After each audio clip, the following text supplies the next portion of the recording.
రష్యాపై America మరోసారి సంచలన ఆరోపణలు చేసింది. రష్యా తమతో పరోక్షంగా యుద్ధం చేస్తోందని చెప్పింది. ఇరాన్కు రష్యా పూర్తిగా సహకరిస్తోందని అమెరికా వాదిస్తోంది. రష్యా నిఘా వర్గాలు ఇచ్చిన సమాచారంతోనే తమ యుద్ధ నౌకలు, విమానాలపై దాడులు జరుగుతున్నాయని అమెరికా భావిస్తోంది. అమెరికా ఆరోపణలను రష్యా తీవ్రంగా ఖండించింది. తమ మిత్రపక్షాలనే అమెరికా టార్గెట్ చేస్తోందని రష్యా రివర్స్ కౌంటర్ ఇచ్చింది. మిడిల్ ఈస్ట్ లో భీకర యుద్ధం కొనసాగుతున్న వేళ ఖతార్ ప్రభుత్వం సంచలన ప్రకటన చేసింది. యుద్ధం మరో 2 వారాలు కొనసాగితే పెను సంక్షోభం తప్పదని హెచ్చరిస్తోంది. బ్యారెల్ ముడి చమురు ధర $150 అవుతుందని వెల్లడించింది.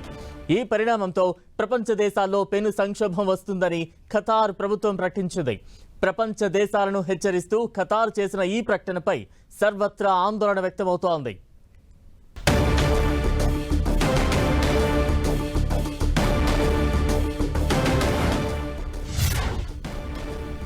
దుబాయ్లో హై టెన్షన్ నెలకొంది.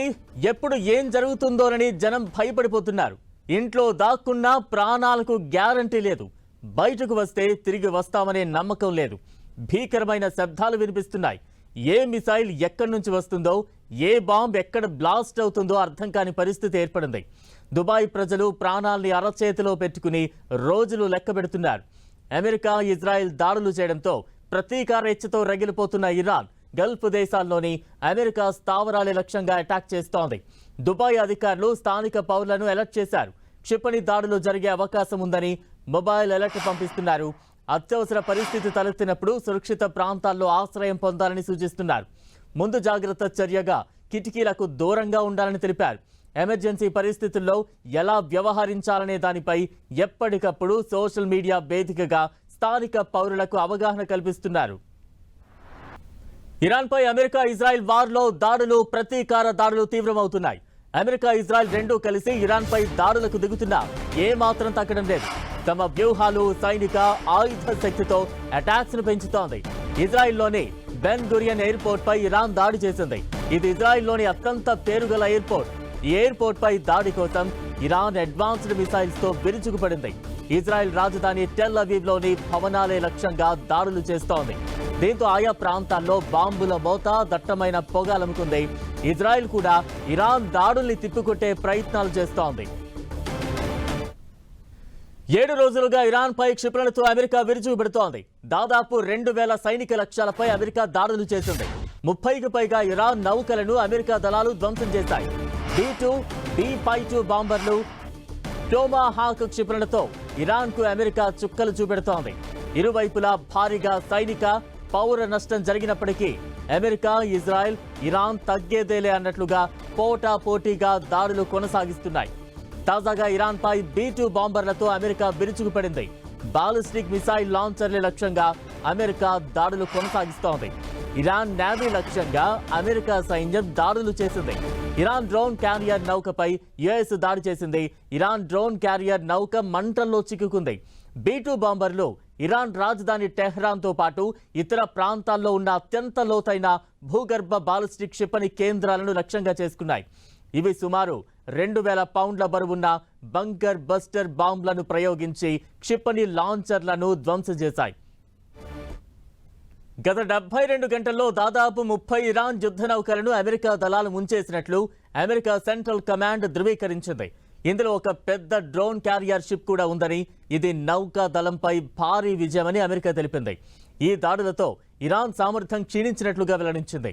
అమెరికా దాడుల వల్ల ఇరాన్ బాలిస్టిక్ క్షిపణి దాడుల సామర్థ్యం 90% వరకు, డ్రోన్ దాడుల సామర్థ్యం 83% వరకు తగ్గిందని తెలుస్తోంది. కేవలం ఆయుధాలను ధ్వంసం చేయడమే కాకుండా ఇరాన్ తన సైనిక శక్తిని మళ్లీ పునర్నిర్మించుకోకుండా వారి పారిశ్రామిక కేంద్రాలను కూడా అమెరికా లక్ష్యంగా చేసుకున్నట్లు సమాచారం. అమెరికా చేపట్టిన ఆపరేషన్ ఎపిక్ ఫ్యూరీలో భాగంగా ఇరాన్ పై దాడులు ముమ్మరం చేసింది.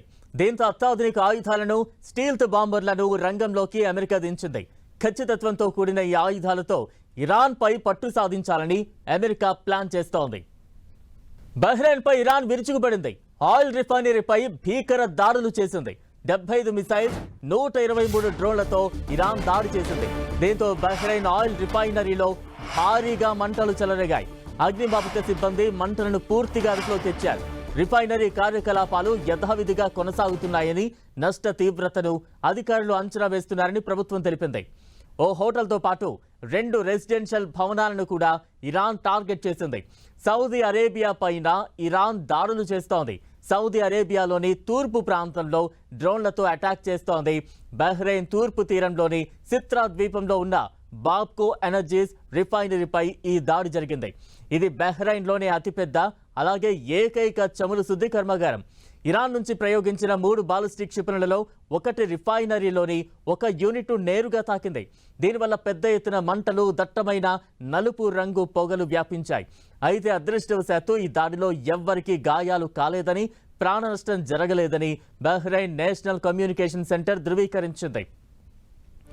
జుబాయిర్లో ఉన్న అమెరికా 5వ నౌకాదళ హెడ్ ఆఫీస్ లక్ష్యంగా జరిగిన దాడుల వల్ల సమీపంలోని కొన్ని పౌర భవనాలు దెబ్బతిన్నాయి. క్షిపణి శకలాలు పడటం వల్ల మనామాలోని కొన్ని హోటళ్ల కిటికీలు ధ్వంసమయ్యాయి. బహ్రెయిన్ అంతర్జాతీయ విమానాశ్రయం సమీపంలో కొన్ని డ్రోన్లను అడ్డుకున్నప్పుడు వాటి శకలాలు ఖాళీ ప్రదేశాల్లో పడ్డాయి. దీనివల్ల విమాన రాకపోకలకు తాత్కాలిక అంతరాయం ఏర్పడింది. హిద్ ప్రాంతంలోని ఇండస్ట్రియల్ ఏరియా, విద్యుత్ ప్లాంట్ల సమీపంలో పేలుళ్లు సంభవించాయి. అయితే ప్రధాన మౌలిక సదుపాయాలకు పెద్దగా నష్టం జరగలేదని అధికారులు చెబుతున్నారు. ఇరాన్ దాడితో బహ్రెయిన్ ప్రభుత్వం చేతులెత్తేసినట్టు తెలుస్తోంది. మొదట పోరాడినట్లు కనిపించినా తర్వాత ఇరాన్ ధాటికి తట్టుకోలేక చేతులెత్తేసింది. బహ్రెయిన్ ఆయిల్ రిఫైనరీపై 75 మిసైల్స్, 123 డ్రోన్స్తో అటాక్ చేసింది ఇరాన్. దీంతో పెట్రోల్ కంపెనీ రిఫైనరీ మంటల్లో చిక్కుకుపోయింది. మరోవైపు అమెరికా దాడులను కొనసాగిస్తూనే ఉంది. శుక్రవారం తెల్లవారుజామున ఇరాన్పై B-2 బాంబర్లను అమెరికా దాడులకు దింపింది. బాలిస్టిక్ మిసైల్స్ లాంచర్ల లక్ష్యంగా దాడులు చేస్తోంది యుఎస్. ఇరాన్ డ్రోన్ క్యారియర్ నౌకపై దాడి చేయడంతో ఇరాన్ భారీ నౌక మంటల్లో చిక్కుకుంది. మరోవైపు బహ్రెయిన్లో టెన్షన్ వాతావరణం నెలకొంది. దీంతో పౌరుల కోసం బహ్రెయిన్ ప్రభుత్వం పౌరుల కోసం కొన్ని గైడ్ లైన్స్ జారీ చేసింది. కర్ఫ్యూతో పాటు ప్రయాణాల నియంత్రణలు విధించింది. రాత్రి సమయాల్లో అనవసరంగా బయటకు రావద్దని ప్రభుత్వం సూచించింది. ముఖ్యంగా సైనిక స్థావరాలు, చమురు క్షేత్రాల సమీపంలో రాకపోకలపై ఆంక్షలు విధించారు. ఇక గగనతలంలో క్షిపణులు లేదా డ్రోన్లను గుర్తించినప్పుడు ఎమర్జెన్సీ సైరన్లు మోగుతాయి. ఆ సమయంలో వెంటనే భవనాల లోపలికి లేదా సురక్షిత ప్రాంతాలకు వెళ్లాలంటూ ఆదేశించారు. అమెరికా, ఇజ్రాయెల్, ఇరాన్ యుద్ధంతో గల్ఫ్ అల్లకల్లోలంగా మారింది.